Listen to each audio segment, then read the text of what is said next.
Apa kamu tahu kasus ini?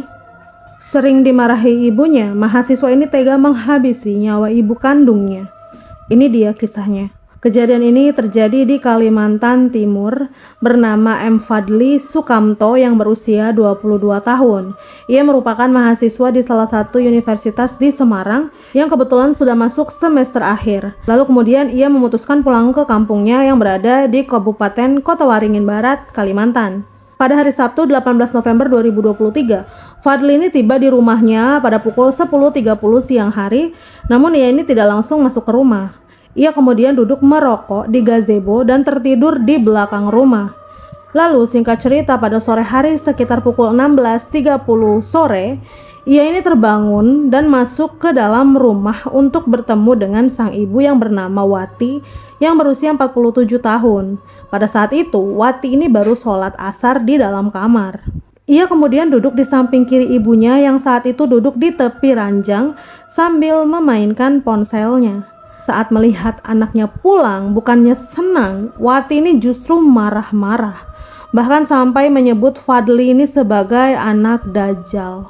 Mendengar ucapan ibunya itu, Fadli langsung memukul ibunya hingga sang ibu terjatuh ke lantai. Melihat ibunya terjatuh dan berusaha bangun, pelaku ini kemudian mengambil sebuah setrika listrik yang ada di dalam kamar, lalu memukulkan ibunya di bagian belakang kepala korban sebanyak 4 kali dan juga samping kanan sebanyak 2 kali dengan setrika.